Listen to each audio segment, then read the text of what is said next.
Magandang buhay mga kalakwatsa! Nagbabalik muli ng inyong kalakwatserang gala! Medyo natagalan na naman tayo bago nakapag-upload ulit. Kaya naman, eto, babawi tayo. Mag-aagahan tayo sa isang restaurant na pag-aari di umano na isang sikat na artista. Nakita naman, pwede na ba akong maging chismos? Ito ay restaurant na pag-aari daw ni Miss Bea Alonso, ang Dean and DeLuca, na matatagpuan sa may Timog, Quezon City. Sa street lang to ng Scout Ralios. Ayan, nandito tayo ngayon sa street ng Scout Ralios. Dediretsuhin lang natin siya kaso mukha at may harang ang street kung saan nandoon yung restaurant. So, mag-detour tayo. Hanap tayo ng ibang ruta. Mukhang papadaanin tayo sa may... Nandoon lang yun, sa may dulo doon eh. Papadaanin tayo sa may rotonda. Medyo malayo-layo ng onte. Hindi naman malayo, pero mas malapit sana yung dinaanan natin. Kaso nakasarado lang. So, samahan niyo kami sa ating pagbiyahe patungo sa restaurant ni Miss Bea Alonso.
Ayan mga kalakwatsa, nandito na tayo sa loob mismo ng Dean and DeLuca.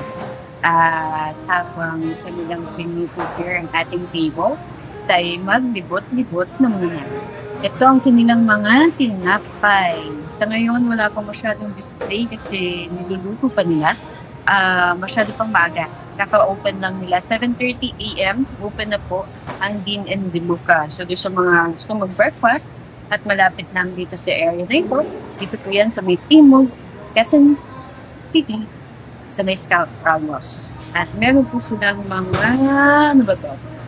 At saka kape. Ayan. Kung gusto nyo pong mag-take out at timpla sa inyong bahay, meron po din po silang mga tumitindang kape-kape. Meron din mga pampasalubong, pangmalakasang pasalubong. Meron din mga panong dilata ata yun, tsaka chili oil. Meron din silang tote bag. Tsaka, ayan, ano ba to, pang regalo. O sakto, malapit na po ang December. Ilang buwan na lang. Makikita na naman natin, maririnig-rinig na naman natin si Mr. Jose Marichan. Sisilip na naman yan sa mga bintana. At ito po ay ang kanilang outdoor or alfresco. So, yung sa mga gusto kumain at makalanghap ng sariwang hangin, meron din po ito.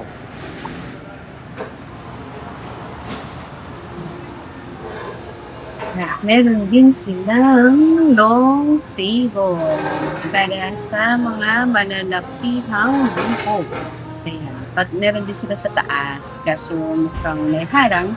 Kaya, huwag na tayo makiat. Dito na lang tayo magtingin-tingin. Meron din silang tumbler At ano pa ba yan? Ayan, mga kape-kape. Ayan, mga coffee beans ulit. Saan pa tayo pwedeng pumunta? Bawal kasi may harang, no? Baka next time na lang kung pagdalit tayo. Meron pa po silang table ulit dito sa likod ng counter. At ang kanilang kitchen kung saan prepare ang ating pagkain. Ayan, kitang-kita natin, no? Kung paano nila prepare ang food. And ganun pa. Ano naman po ito? Mukhang conference room ba to? Or private room? Ayan, sabi kung gusto nyo humiwalay sa mga tao. Ayan, meron din po sila dito. Separate room. And then ito naman ay ang kanilang comfort room. Ayan po.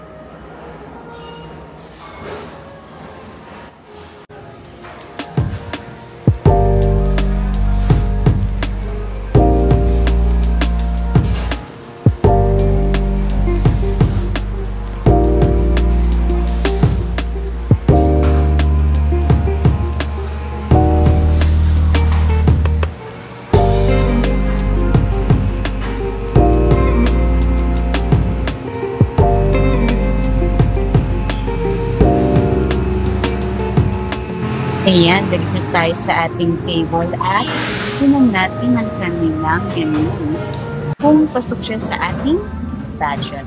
Tara!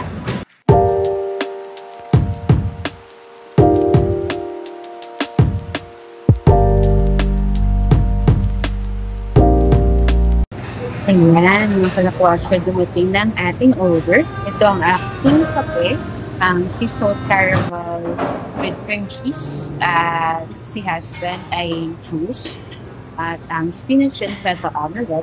Tapos nag-addition na lang kami ng sandwich na the Manhattan kasi akala ko kulang, pero good for sharing siya, guys. Sulit naman yung bayad natin kasi malaki yung servings.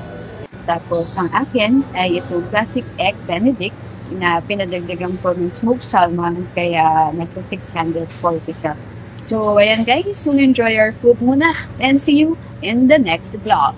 Bye-bye!